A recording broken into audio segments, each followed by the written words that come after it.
할렐루야. 하나님의 은혜가 이 시간 우리들 모두에게 임하기를 주님의 이름으로 축원합니다. 말씀의 제목 한번 따라 하실까요? 예수님은 마지막 식사 앞에서도 감사했습니다.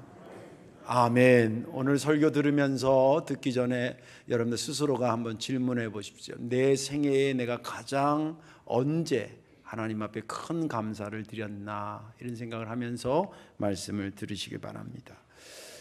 저번에 있었던 교회에 믿음이 아주 예쁜 집사님 한 분이 저를 찾아왔습니다. 얼굴이 많이 표정이 어둡더라고요. 왜 그러냐 그랬더니, 목사님, 저희 동네 아파트에 저희 언니가 이사 왔어요. 가서 신방도 해주시고 전도 좀 해주시면 좋겠다. 그래서 그러냐고. 아유, 그러지 하고. 근데 어떻게 이렇게 이사 왔냐 그러니까 그 사연을 쭉 얘기를 하는 거예요. 언니하고 형부가 사업 수완이 좋아서 안양 쪽에다 목욕탕을 작게 이제 했는데 이게 계속 잘 되는 거예요. 또 잘 되고 또 잘 되고 또 잘 되고. 그래서 이제 형부가 작심을 하고 한번 크게 하자. 그래서 그동안 벌었던 돈 친구 빌리고 막 해가지고 3층에 그것을 얻어가지고 안에 목욕탕 시설을 싹 했다 그럽니다. 그리고 이제 2, 3주 뒤면 이제 오픈하기 위해서 막 광고도 하고 이제 막 그랬는데 스탑이 됐어요. 어떻게 스탑이 됐냐면, 그때가 좀 오래전 얘기입니다. 성수대교가 무너지고 몇 해 안 됐던 때입니다. 그래서 모든 건물에 하중 검사가 그 체크리스트에 들어간 거예요. 근데 그걸 몰랐던 거죠. 인테리어라고 뭐 돈도 많이 들고 그랬는데 그 2층에 이제 그 하중 검사를 어떻게 하냐면 2층에 가가지고 천장을 뜯어서 시멘트 강도를 체크하는데, 이 2층 천장을 뜯어서 검사하다가 보니까 그 2층이 오래전에 불이 한번 났었다는 거예요. 근데 불이 나면 여러분 아시다시피 건축 시멘트가 강도가 떨어지거든요. 그걸 몰랐던 겁니다. 그 스탑된 거예요. 예. 그거를 다시 하려고 그러면 돈도 들고, 뭐 2층이 또 뷔페 식당이었어요.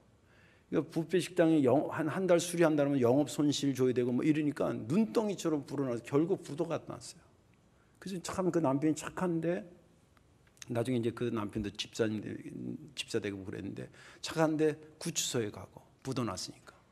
그리고 이제 뭐 집도 절도 다 없어지고, 그러니까 동생이, 언니 우리가 뭐 생활비는 못 도와줘도 가까운 데 와서 밥이라도 같이 끓여 먹고 살자고, 그렇게 해서 동네에 우리 교회로 이사 온 거예요. 갔더니 그날 신방을 이제 날짜 잡아서 갔더니 벌써 아침부터 울어가지고 눈이 이렇게 부어 있어요. 그 마음이 제가 얼마나 힘들겠어요. 그 예배를 드리고, 그러니까 본인 스스로가 고백해요. 목사님, 제가 하나님한테 참 죄송하다. 그동안도 이제 교회를 다닌 건 다닌 거더라고요. 근데 다녔다 그래야 되나? 그런 사람은 안 다녔다 그래야 되나? 우리 교회도 한 3명 있어. 아무튼 다녔어요. 근데 뭐 돈 벌고 막 이게 재미있고 또 수입 들어오고 막 이러니까 그거에 정신 팔려가지고 이렇게 저렇게 막 하다가 그런 장난이 자기가 하나님한테 참 죄송하다고. 그래도 참 감사할 것도 목사님 많아요. 이렇게 다시 신앙이 회복돼서 감사하고, 또 건강하니까 감사하고, 자기 입으로 감사하다는 얘기를 하는 거예요. 그래서 제가, 성도님, 이럴 때 감사하는 게 정말 힘든데 성도님이 그래도 감사하니까 너무 저도 고맙다고. 교회가 그 이사 온 집 아파트에서, 우리는 동네였기 때문에 한 20m도 안 떨어, 우리 교회 거기가 20m도 안 되는데 교회가 있어요. 그러니까 제가 특별히 하실 것 없으니까 새벽마다, 가만히 있으면 더 우울해진다고, 그러니까 새벽마다 새벽기도에 와서 같이 기도하시고, 그게 안 되면 하루에 한 번씩이라도 꼭 교회에 들려서 기도하고 그렇게 하라고. 알겠다 그러고 잘 순종했어요. 그러면서 기도가 점점 깊어지고 은사도 받게 되고 하나님의 은혜에 깊이 들어가기 시작했습니다. 그러면서 놀랍게 하나둘씩, 저 과정 다 기억도 못하지만 다 이렇게 소개하기도 뭐한데, 아무튼 하나둘씩 이렇게 하나님께서 해결해 주시고 다듬어 주시고 그래가지고 지금은 신앙도 아주, 지금 홍성 쪽에 가서 큰 아주 빌딩을 사가지고 거기 하는데 목욕탕도 잘 되고 믿음도 좋아지고 그런 축복을 받았습니다. 그때 제가 본 게 정말 힘든 상황에서 감사하는 게 보통 믿음이 아니구나. 그리고 그 믿음을 보시는 하나님은 그를 책임져 주시는구나. 이런 것을 많이 느꼈습니다. 우리 예수님한테 배운 거죠. 우리 예수님 당신의 마지막 식사 자리인데 거기에서 감사 기도하신 분입니다.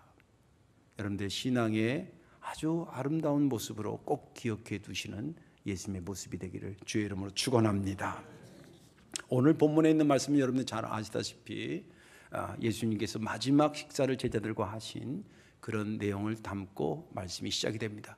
어찌 보면 추수감사절 본문치고는 상당히 어울리지 않은 것 같은데 또 거기에 성경은 다 연결되어 있거든요. 그래서 우리가 깊이 그 말씀 한번 묵상하면서 듣기를 바랍니다. 예수님께서 제자들을 모아놓고 이제 이날 우리를 말하는 목요일입니다. 목요일날 저녁에 체포돼서 신문을 밤새 받고 금요일날 돌아가셨는데 그 목요일날 밤에 제자들한테 내가 너희들과 이 유월절 식사를 하려고 그렇게 기다렸다. 언제? 고난받기 전에. 이날이 꼭 오기를 기다렸다. 앞으로 하나님의 나라에서 이 유월절이 이루어질 때까지 더 이상의 이 땅의 유월절은 이제 할 필요가 없어. 그리고 잔을 들어서 이것 너희가 포도주를 나눠라. 그러면서 하시는 말씀이 내가 하나님의 나라에 이르기까지 이제는 포도에서 나는 열매도 포도주도 마시지 않을 거야. 그렇게 얘기합니다.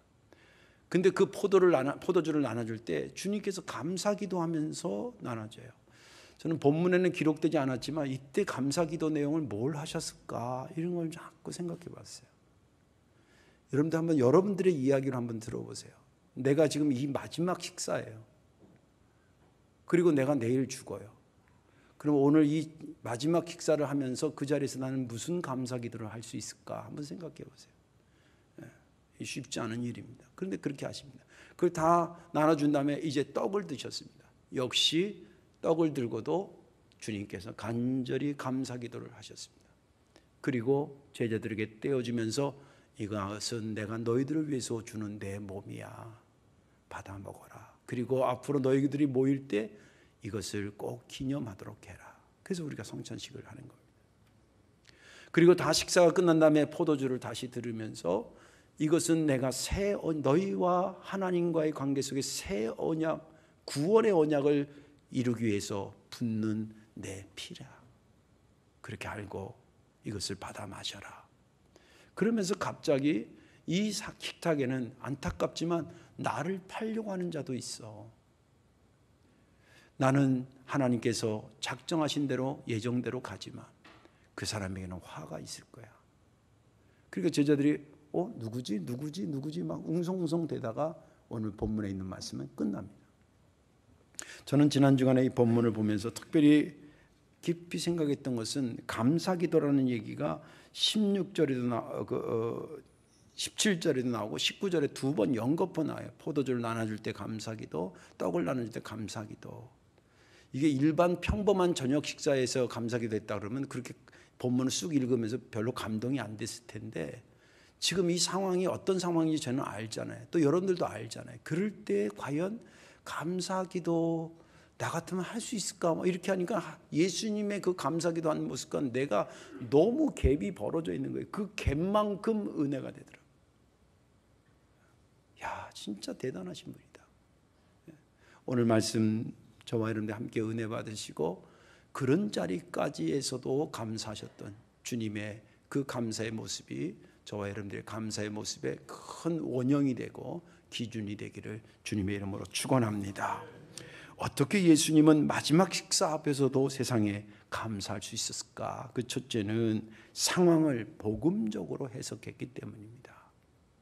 오늘 15, 16절의 말씀을 볼게요. 15, 16절을 보면 이르시되 내가 고난을 받기 전에 너희와 함께 이 유월절 먹기를 원하였노라.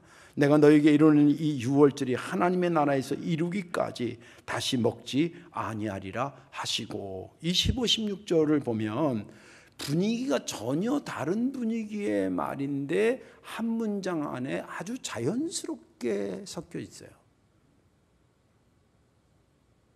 간단히 얘기하면 나는 화나는데 나는 기뻐, 이런 거예요. 이게 쉽습니까? 이 문장 안에 아주 전혀 다른 분위기의 단어가 아주 자연스럽게 섞여 있어요. 예를 들자면 전혀 다른 분위기 하나는 뭐냐면 고난이에요. 고난은 말 그대로 힘든 것을 얘기하고, 그리고 여기서는 뭘 의미하면 예수님이 내일 죽는 것을 얘기해요. 여러분들 고난 중에 가장 끝의 고난이 뭐겠어요? 죽는 거 아니겠어요? 인간이 육체로 겪을 수 있는 것 중에 가장 끝은 죽음인데, 그 고난 받기 전에 그러면서 고난을 언급하셔요. 그리고 뭘 언급하냐면 유월절을 언급해요. 이 유월절은 이스라엘 백성들이 우리나라 말 8.15 광복절과 같은 날이에요. 해방된 날이에요. 노예에서 자유된 날이에요. 하나님의 백성으로 권리를 취득한 날이에요. 하나님의 구원의 역사가 완성되는 것이었어요. 유월절입니다. 이건 기쁨이에요. 고난은 말 그대로 고난이에요. 근데 이 단어가 한 문장하게 아주 어색하지 않게 잘 어울려 있더라는 거예요. 어떻게 해서 이렇게 가능해졌을까? 그것은 예수님께서 그 상황을 복음적으로 해석했기 때문에 가능한 겁니다. 사람들이 어떤 상황에 대해서 해석할 때 크게 둘로 나눠서 하는 것 같아요. 하나는 본능과 인간적인 측면, 나라는 것이 중심이 돼서 인간적으로 해석하는 패턴이 하나 있고, 하나는 하나님의 뜻과 하나님의 섭리의 관점에서 해석하는 복음적 해석, 두 가지 중에 하나예요. 저는 인간적으로 또 자기 본능적으로 자기 중심적으로 해석하는 것도 그렇게 무조건 나쁘다고 보지는 않아요. 그런데 여기는 큰 함정이 있습니다. 어떤 함정이냐면, 예전 어떤 상황에서 내가 기분이 좋아서 감사가 막 느껴져. 그러면 막 감사하는 건 당연하죠. 근데 내가 만나는 상황들이 다 감사할 수 있는 상황만 만나게 되냐고요. 좀 불평과 불만스러운 상황이 됐어. 근데 내가 중심적으로 해석하다 보면 이게 불평과 불만적인 상황이면 나도 모르게 불평과 불만이 팍 튀어나와요. 여기까지는 근데 문제가 없어. 뭐가 문제냐면 우리가 믿는 하나님이 하신 말씀 안에, 야, 경우에 따라서 감사할 일이 있으면 감사하고 경우에 따라서 불평이 있으면 불평하면서 사는 거지. 그렇게 살아도 돼. 그랬으면 아무런 문제가 없어요. 근데 제가 성경을 아무리 눈 씻고 봐도 성경의 감사와 관련된 것은 뭐냐면 모든 일에 범사에 감사라는 거예요. 그 모든 일 안에는 내가 기분이 언짢은 것도 있을 수 있고 흡족한 일도 있을 텐데, 성경은 아버지 주구장창 모든 일에 감사라는 거예요. 이게 우리의 딜레마입니다. 오늘 본문의 고난도 한번 예수님이 인간적 차원에서 33세 된 젊은이의 인간의 관점에서 이 고난을 한번 생각해 보세요. 얼마나 억울하겠어요. 아니, 왜 하필 나야? 꼭 내일 죽어야 되는 거야? 충분히 이해가죠. 왜냐하면 인간은 본능적으로, 예수님이 하나님이시며 동시에 100% 인간이었기 때문에 인간이 느끼는 배고픔, 피곤하면 졸린 거, 목마르면 마시고 싶은 거, 그거 다 그대로 겪었던 분이거든요. 그래서 겟세마네 동산에서 이거 성찬식 끝나고 바로 겟세마네 동산 가서 기도할 때 땀이 피가 되게 기도했다는 것은 뭐냐면 인간이 죽음 앞에 선 그 떨리는 심정인 거예요. 그게 주님이 그대로 그것을 느끼고 있었거든요. 그러니까 인간적 차원에서 보면 당신도 이 상황이 싫은 것일 수도 있었어요.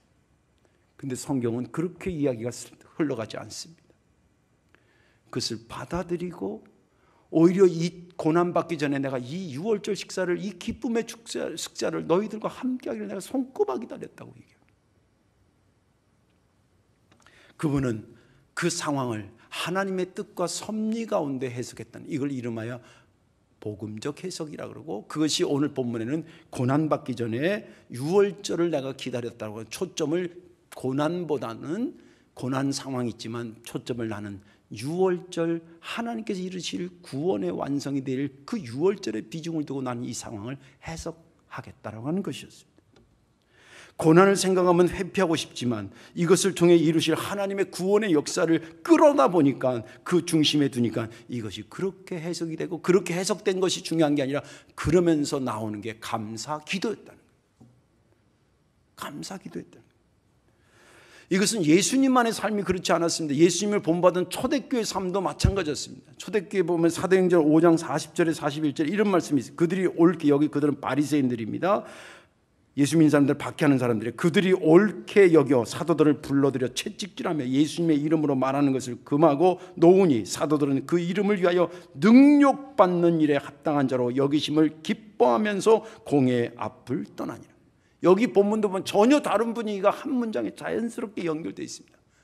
전혀 다른 분위기 뭐냐면 채찍맞고 모욕당하는 거 여러분들 견딜 수 있겠습니까? 그럼에도 불구하고 나갈 때 자기가 주를 위해서 이렇게 고난받을 수 있는 기회를 얻은 것을 오히려 기뻐하며 나갔다는 거예요. 이 제정신이면 참 감당하기 힘든 겁니다. 예수에 미쳐서 가는 겁니다. 그런데 예수에 미친 걸 우리는 미쳤다고 보지 않습니다. 채찍맞고 모욕당하는 상황에서 어떻게 기쁨을 느끼냐는 거예요. 이들 역시도 자기의 감정이나 자기 중심으로 그 상황을 해석하지 않고 하나님이 뜻이 있을 것이다, 하나님이 역사하실 것이다 라는 하나님의 관점에서 그것을 복음적으로 해석하니까 그 가운데 기쁨이 나오고 감사가 나왔던 것입니다. 자, 이제 우리의 얘기를, 오늘 설교 시간이 이게 제 준비한 건 반도 못하고 끝나겠네. 예. 그래서 너무 걱정하지 마세요. 한 3명 걱정하고 있는데 금방 끝날게요. 자, 예수님이 복음적으로 해석했습니다. 그 뒤를 따르는 제자들과 12제자들과 120명의 초대교회 교인들이 그들 역시도 복음적으로 해석했습니다. 우리가 그들을 지금 읽고 배우는 이유가 뭡니까? 오늘 우리도 그렇게 살아야 되기 때문에 배우는 거예요. 제가 질문할게요. 제가 목사가 된 게, 질문 대답 잘하세요. 제가 목사가 된 게 슬픈 겁니까? 기쁜 겁니까?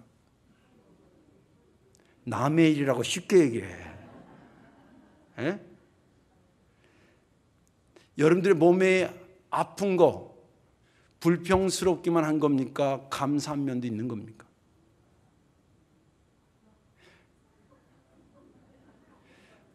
우리 가정에 갑자기 남편이 실직당하고 뭐 이래가지고 경제적으로 어려워졌어요. 불평스러운 겁니까? 감사할 일입니까? 아니던데, 남편 바가지 긋고 난리 났던데. 제가 늘 고민하는 것은 그런 거예요. 어떻게 말씀이 생활로 올 수 있을까?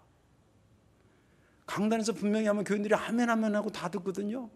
그리고 내가 일주일의 삶을 이렇게 보면 노맨하고 살아. 예수님은 상황을 복음적으로 해석하고 하나님의 뜻과 섭리 가운데 해석하고 인간적인 마음이 들었지만 그걸 뒤로 하고 그렇게 해서 거기서 감사가 나왔다고 얘기를 하고, 제자들 그렇게 하면 우리는 그러면 어떻게 살아야 되냐? 대표적인 걸 예를, 제가 목사 되는 거 인간적으로 보면 슬픈 면이 있어요. 얼마 전에 제 둘째 놈이 한두 달 전에 자기 그 회사의 부장인가 과장인가 하는 사람이 최 기사 일로 와봐. 아, 나 속 터져 미치겠어. 왜요? 아, 우리 애새끼가 말이야. 이 그대로입니다. 우리 애새끼가 신학대학을 가겠다는 거야. 아버지는 교회를 안 다니고 엄마는 교회를 다녀요. 근데 이 사람은 서울대학교 건축학과 나와서 포스코에 입사한 사람이에요. 아주 엘리트입니다. 내가 걔를 중학교부터 과외시키고 막 해가지고 실제 걔가 서울에 있는 고등학교에, 그 학교에, 서울에서 고등학교에 전교 1등이에요. 근데 이 새끼가 이제 요새 원서 쓸 때 되잖아요. 신학대학을 간다고 목사 되겠다고 저 지랄을 하고. 그 지금 막 그래가지고 막 안 된다 그러는데 얘가 어느 날 아버지 이러면 제가 안 갈게요. 아버지 교회 다니면 제가 신학대학 안 갈게요.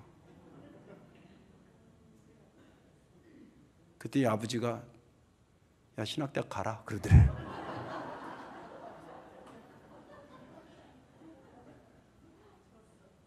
그래서 이제 우리 아들이 교회 다니고 목사 아들이니까 이러지도 못하고, 그러니까 그 상황을 아버지가 인간적으로 해석할 때는 자기 아들이 이제 망하는 길로 가는 거예요.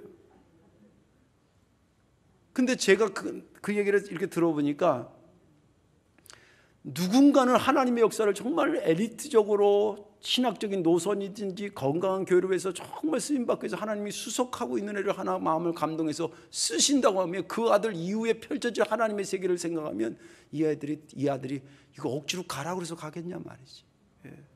그렇게 해석이 돼서 참 감사할 일이다. 그런데 그 아버지는 가장 주구장창 자기 중심적으로 생각하는 거예요. 우리도 그럴 수 있는 부분들이 많은 것입니다. 그때에 그러지 말으라고 주님께서 당신의 마지막 식사 앞에서 세상에 감사 기도를 영겁하는 모습을 우리에게 보여주시고 있는 것입니다. 이제 말씀을 정리하겠습니다. 오늘 설교를 많이 못해서. 작년 2021년도 2월 달에 KBS 방송국에 다큐온이라고 하는 프로그램에서 방영된 겁니다. 여러분 다큐온이라는 프로그램이 있다 그래요. 저는 그것만 신문 기사를 나서 제가 살펴봤는데 그 제목이 뭐냐면 감사는 뇌를 바꾼다. 이거는 종교 프로그램이 아니었어요. 시사 프로그램인데 여기는 의학적으로 임상을 다 통해서 그가 감사를 자꾸 연상하게 하고 그리고 뇌파가 어떻게 움직이는가 뇌 기능이 어떻게 움직이는가 다 데이터를 뽑은 거예요. 감사하게 되면 사람의 그 감사의 기능을 하는 게 좌측의 뇌랍니다. 이게 굉장히 활발해지면서 그쪽으로 혈류가 가서 뇌를 굉장히 건강케 한다는 거예요. 마치 몸으로 만들면 내가 근육 운동을 하면 근육이 생기는 것처럼 그런 생각을 하게 되면 뇌는 그렇게 운동을 하는 거래요. 그러면 좌측에 그 뇌가 점점 개발돼서 이 사람이 생각하는 거라든지 방향이라든지 삶의 질이 훨씬 더 신앙이 아니더라도 그렇게 할 수 있다는 거예요. 그러니까 거기 하는 말을 마지막 메시지 뭐냐면 당신이 건강한 뇌를 위해서라도 억지로라도 감사하세요. 내가 그걸 딱 보면서 야, 저기 하나님만 들어가고 성경만 들어가면 완전 설교네. 이미 성경은 몇 천 년 전에 우리에게 감사하라. 임상 실험하고 왜 그런 것도 없어요. 왜냐하면 하나님이 인간을 만드셨기 때문에. 인간이 어떻게 되는 것이 반듯하고 온전한 건 언제든지 감사할 일이 있을 때도 감사하지만 네 상황에 네 판단에 이거 감사할 일이 아니라고 그럴 때도 일단 감사부터 하라는 거예요. 그게 너가 입이 써도 몸이 건강을 위해서 억지로도 약을 먹는 것처럼 내 삶이 복되고 온전하기 위해서라도 억지로라도 감사라는 거예요. 하나님 말씀은 1.1획도 틀린 게 없습니다. 그것이 다만 수천 년 뒤에 데이터를 통해서 방송된 것뿐입니다. 오늘 말씀을 듣고 또 추수감사절 맞는 우리들 풍요롭게 돼서 감사도 해야 되지만 때로는 사실은 올 1년을 보면 가슴 아픈 일도 많이 있잖아요. 코로나 때문에도 그렇고 더위도 그렇고 또 사고도 많고 이런 가운데 무슨 감사가 나올까? 그런데 주님 일단 감사하고 문을 열으라는 거예요. 그 속에 그렇게 살아야 된다고 주님 마지막 식사 인간의 고통의 가장 끝자락에서도 감사 기도하며 우리에게 보여주신 것입니다. 그 모습이 우리의 모습이 되기를 주님의 이름으로 축원합니다. 기도하겠습니다. 예수님 고맙습니다. 감사합니다. 오늘도 성도들과 함께 이 추수감사절 예배를 드려서 너무 감사하고 또 못 보던 얼굴도 보게 돼서 감사하고 그동안 3년 동안 못하던 성찬식도 거행하게 돼서 너무 감사합니다. 사랑과 은혜가 많으신 아버지 하나님, 주님이 세상에 인간이 겪을 가장 극도로 힘든 마지막 식사 앞에서도 감사 기도했던 것을 오늘 본문을 통해 보면서 우리의 삶의 마지막 식사 같은 경우들이 몇 번이나 있겠습니까? 사실은 그거 밑으로 나머지 때는 힘들 뿐이지 감사를 막는 상황은 아니라는 생각을 갖게 하사 우리를 하여금 어찌하든지 감사하며 살아가는 복된 자들 만들어 주옵소서. 예수님의 이름으로 감사하며 기도하옵나이다. 아멘.